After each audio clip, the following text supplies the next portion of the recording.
الحمد لله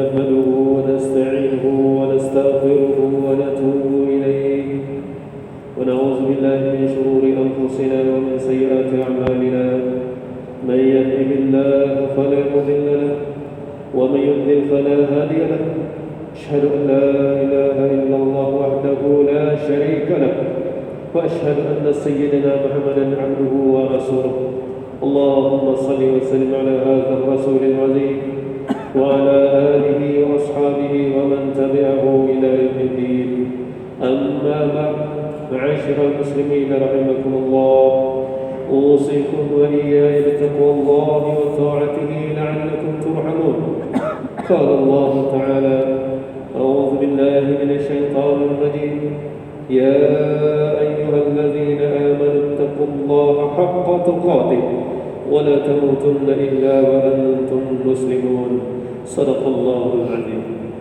Jemaah yang dirahmati Allah, bertakwalah kita kehadirat Allah Subhanahu wa taala dengan sebenar-benar takwa, yaitu dengan meningkatkan keimanan kepadanya. Sesungguhnya orang yang paling mulia di sisi Allah Subhanahu wa taala itu ialah orang yang paling bertakwa. Mudah-mudahan kita menjadi insan yang sentiasa mengingati Allah Subhanahu wa taala, beroleh kejayaan dan keselamatan di dunia dan juga di akhirat.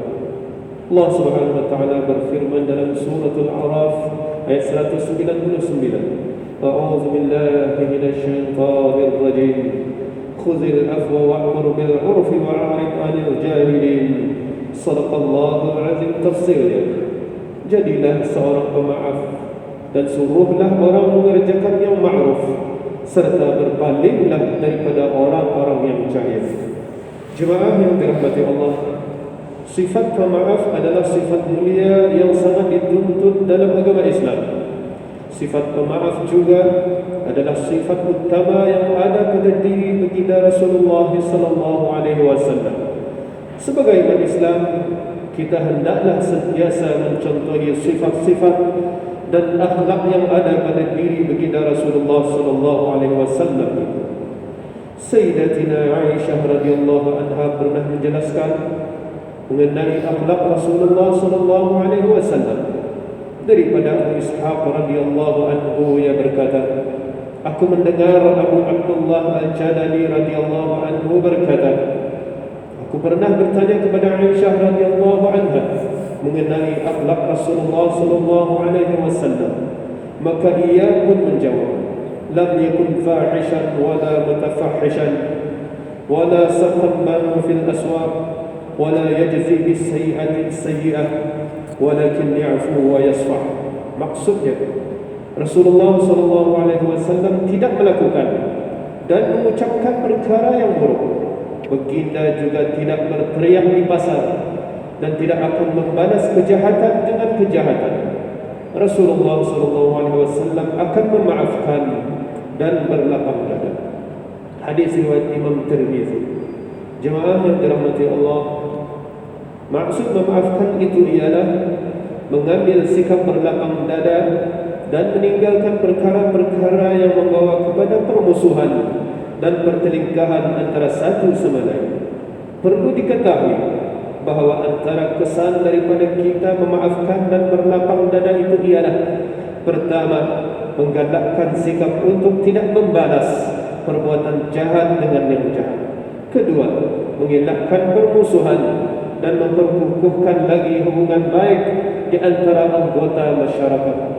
Ketiga, mencerminkan sikap rahmah. Dan yang keempat, membawa ketenangan kepada diri dan membuang sifat hasad dengki dan sifat dendam yang membinasakan hati. Sesungguhnya memaafkan itu bukanlah berarti satu tanda kelemahan atau kekalahan. Bahkan Allah Subhanahu wa taala akan menambahkan kemuliaan kepada orang yang memberi maaf itu.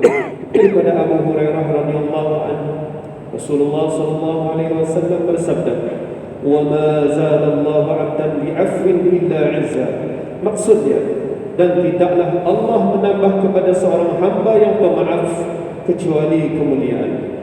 Hadis riwayat Imam Muslim. Jemaah yang dirahmati Allah, Rasulullah SAW dalam hadis baginda menjelaskan bahawa sifat pemaaf itu merupakan antara iman yang paling utama.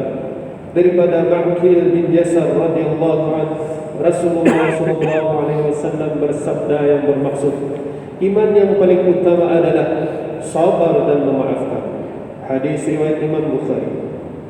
Sesungguhnya menghiasi diri dengan sifat pemaaf adalah amat penting dalam membina dan membangun kerukunan hidup beragama, bermasyarakat dan bernegara. Memang tidak dapat dinafikan dalam kehidupan kita sehari-hari, kita tidak akan terlepas daripada menerima ujian dan dugaan yang terkadang menyebabkan timbulnya perasaan marah, tidak puas hati dan sifat dendam dalam diri kita disebabkan oleh perbuatan orang lain yang tidak menyenangkan hati kita, seperti dimalukan, difitnah, dihina, dizalimi dan seumpamanya. Perlu diingat bahawa agama Islam memerintahkan umatnya supaya sentiasa bersifat sabar, dan kita dianjurkan agar tidak membalas kejahatan dengan kejahatan. Sebaliknya, perbuatan jahat itu hendaklah dibalas dengan cara yang lebih baik, yaitu dengan kebaikan dan kemaafan. Firman Allah Subhanahu wa taala dalam surah Fussilat ayat 34, A'udzu billahi minasyaitonir rajim. ولا تستوي الحسنة ولا السيئة ادفع بالتي هي أحسن فإذا الذي بينك وبينه عداوة كأنه ولي حميم. صدق الله العظيم. Tafsirnya, dan tidaklah sama, yakni antara perbuatan yang baik dengan perbuatan yang jahat. Tolaklah yakni kejahatan yang dilakukan kepadamu dengan cara yang lebih baik, sehingga orang yang bermusuh denganmu akan menjadi seolah-olah sahabat karib. Jemaah yang dirahmati Allah, keistimewaan orang yang bersifat pemaaf itu ada dijelaskan di dalam Al-Quran dan hadis Rasulullah SAW. Antaranya adalah pertama, amalan yang tidak mengurangkan sedikit pun daripada harta ataupun kedudukan. Daripada Abu Hurairah radhiyallahu anhu, Rasulullah SAW bersabda, "Ma naqasat sadaqatun min mal wa ma zada Allah 'abdan bi'afwin illa 'izza." Maksudnya, sedekah itu tidak akan mengurangi harta. Tidak ada orang yang memberi maaf kepada orang lain, melainkan Allah akan menambah kemuliaan. Hadis riwayat Imam Muslim. Kedua, Allah Subhanahu wa taala memaafkan dosa orang yang memaafkan.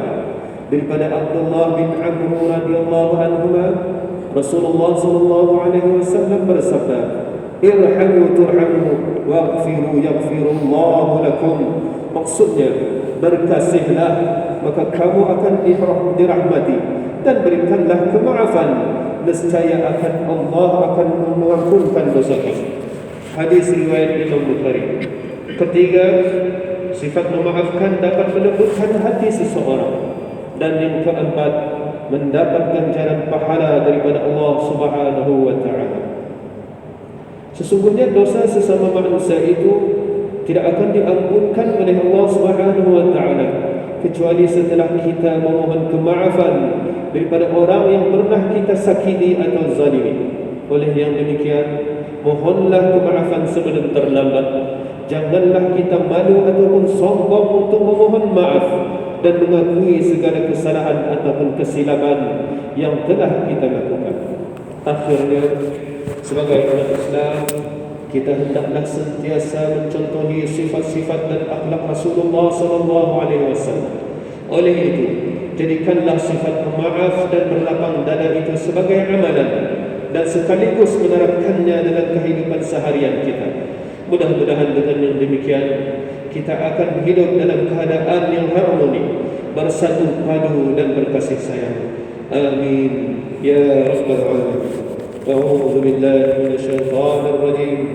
الذين ينفقون في السراء والضراء والكاظمين الغيظ والعافين عن الناس والله يحب المحسنين. صدق الله العظيم. Surah Ali Imran ayat 134 tafsir, yaitu orang-orang yang membelanjakan, yakni hartanya pada masa senang dan susah, dan orang-orang yang menahan kemarahannya serta memaafkan yakni kesalahan orang, dan Allah mengasihi orang-orang yang berbuat kebaikan. Barakallahu lana fil Qur'anil azim wa nafa'na bil ayati wal dzikril hakim wa taqabbala minna tilawatahu innahu huwas samiul alim. Astaghfirullahal azim li wa lakum wa lisairil muslimin wal muslimat wal mu'minin wal mu'minat fastaghfiruhu fa ya fawzal mustaghfirin wa ya najatan